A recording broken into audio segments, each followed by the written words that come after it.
Hello, friends. Ha! Well, here we are. The Ragtags are about to dive headlong into an armed confrontation with the Lord Shade of Myrkur Hain himself, the Archfey Val'Rilyn. And, yup! I guess it's all led up to this point. Hasn't it? So, are you ready to hear the rest of the tale? Then let us commence. If you remember, the Ragtags had made their way to the ruins of the Gleaming Spires in the industrial wasteland of the Gloom Mill, where Val'Rilyn was using the combined energy of the arcane rift that was pulling Sylvania into Myrkur Hain, and the souls of whatever prisoners were kept in the Lord Shade's conformity cage, probably to bring his mother Gwyn back from the dead. Our heroes had their pixie friends set up an explosive diversion as they all prepared to attack. Well, I guess let's just jump right into this, yeah? Varys gave the signal, and the pixies triggered the explosions, and it all kicked off. The Lord Shade didn't seem surprised that the heroes were there, and let his minions handle things to start. Soon, though, he stepped in and almost killed Sintil, the beautiful Fey Hound, with a finger of death. Meanwhile, Answers almost got killed by a flying sentry. Seeing his dog companion almost slain, Nymnilion stepped forward and entered the fray, looking to disintegrate Val'Rilyn. At that point, true to his devious and ruthless reputation, Val'Rilyn psychically overpowered Regal and turned him against his friends. The haunted suit of armor moved against Drogon and Minko and attacked them. Luckily, Varys managed to free Regal of the charm, and they could all get back to fighting the real enemies. Meanwhile, Unia used the Amulet of Seasons to turn a good portion of the sentries, and even Val'Rilyn's major arcanist. She then jumped into the strange pit and saw what was at the center of this massive multiplanar ritual. A huge biomechanical arcane chassis with some sort of spinal connection to sickly white flesh that was all coiled into an egg-like or fetal curl. Ew! Outside the pit, a powerful voice was heard demanding that Val'Rilyn stand down. It was Morgilla the Black Swan. Wow, she really was turning a new leaf. And at a really good time, too, I'd say. Unsurprised and unbothered, Val'Rilyn transformed and grew into the large, shadowy form the Ragtags had encountered him in once before, in the woods of Tir Banrian. As if that wasn't bad enough, a terrifying, all-consuming screech filled the air, and an enormous winged shape descended out of the sky.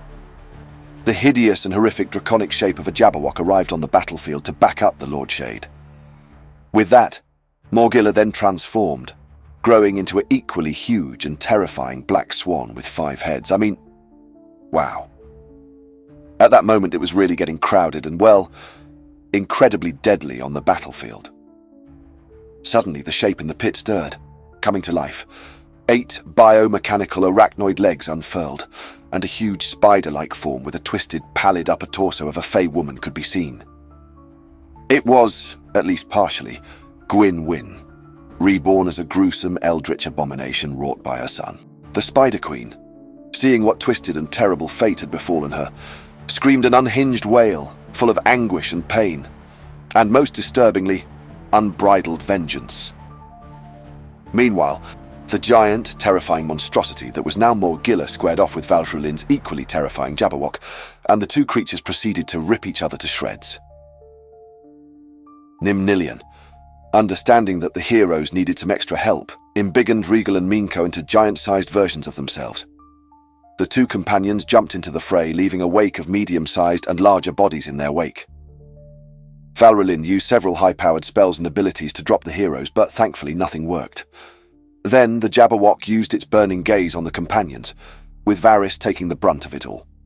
Luckily for everyone, our favourite Eladrin cleric had cast Death Ward on himself before the battle, and, incredibly, walked away from it a little singed but very much alive. Well, not very much alive. I mean, he was pretty much dead, wasn't he? Still, singed but not fully dead is a definitely good thing. As more and more of Val'Rilyn's troops entered the fray, the situation was beginning to take on a dire hue, despite the help of the pixies who had joined the battle. Minko was felled, and a normal-sized Braze returned. Giant Regal was not doing well either. Morgilla was also beginning to look ragged and badly wounded, as she was fighting not only Bast the Jabberwock, but also the abomination that wasn't Gwyn, who was lashing out at whatever was closest.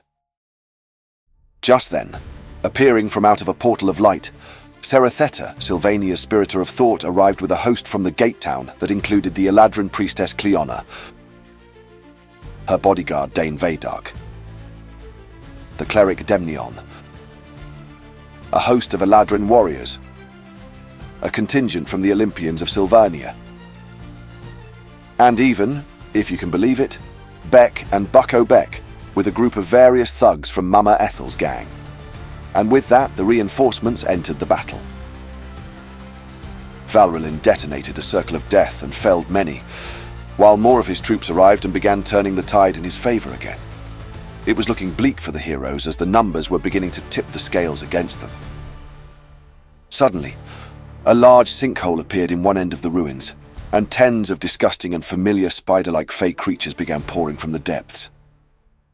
Surprisingly, these Ettercaps, Chitin, Chuldriths, and giant spiders began attacking Val'Rilyn's warriors, just as a huge giant war spider appeared and attacked the Jabberwock.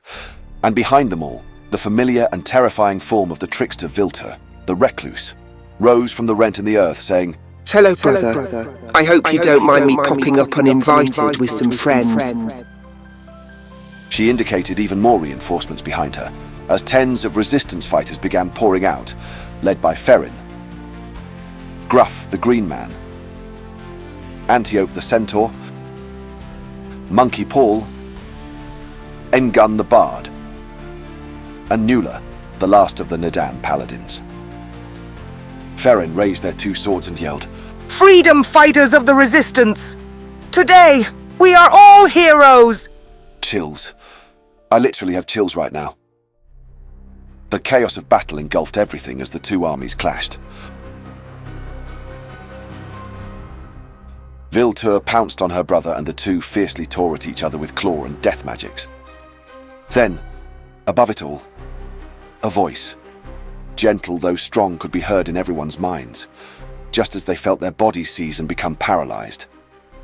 Even the various archfey present were unable to move. Stop! Please stop it! It was Vil'ena. She demanded that the fighting stop and had used the power of the Glimmer to make it so. She then demanded that Val'Rilyn end the discord and strife in the land. Arrogantly and rather dubiously, the Lord Shade said he would indeed do just that if Vil'ena freed him, so that they might speak together as family. Despite even her own best intuition, Vil'ena seemed to be listening to someone else on the matter, and so released Val'Rilyn from the spell. The Lord Shade removed his helmet, revealing his true visage, that of a cruelly grinning small child's. Then, with that, to no one's surprise, he fell upon Vil'ena and began strangling her, as everyone gazed on in horror. On Vil'ena's forearm, the glimmer pulsed briefly, and then, softly, ever so delicately, a woman's sad humming could be heard. And then her beautiful voice singing. A lullaby, it would seem, heart-aching and pure. In the glade where moonbeams play, softly fades the light of day. Hush now, darling, close your eyes, dream beneath the starlit sky. The Lord Shade stopped attacking his sister, eyes wide, face fraught with grief and disbelief. Mother? A beautiful sad archfey woman appeared, walking gracefully upon the battlefield. You remembered my lullaby. It was Gwyn, the sovereign of spiders. My word. Freed from the glimmer, Gwyn moved closer to her son. I'm here, my beautiful boy. I never left you. The newly reborn Spider Queen looked sadly upon the paralyzed eldritch abomination of herself, then gently touched it and turned it to ash. She smiled sweetly at Val'Rilyn. The Lord Shade bowed his head in, contrition, I think. Mother, I made a mess of things. I made mistakes. Gwyn touched his bowed cheek, lifting his head up. Loving with all your heart is never a mistake. It was all my fault. Everything. I just didn't want to lose you. I couldn't. I can't. I know, little one, She smiled at him. and now you never will. With that, she took him in her arms and kissed his forehead, as a pulse of light engulfed them and streaked in a glimmering flourish across all of Myrkur Hain. Val'Rilyn's strange armies seemed to just switch off and were frozen, while the Jabberwock flew away in terror. The rift in the sky receded quickly and was soon gone. In the high vault of night, it was quickly noted that 2 new stars appeared, brightly twinkling.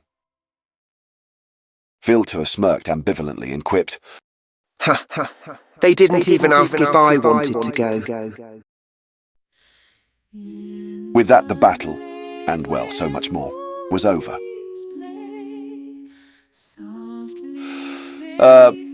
Yes. Yes. It was over. Wow. Okay.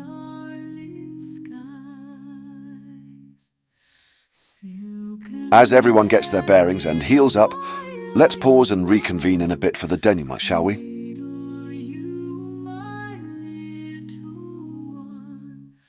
When's that?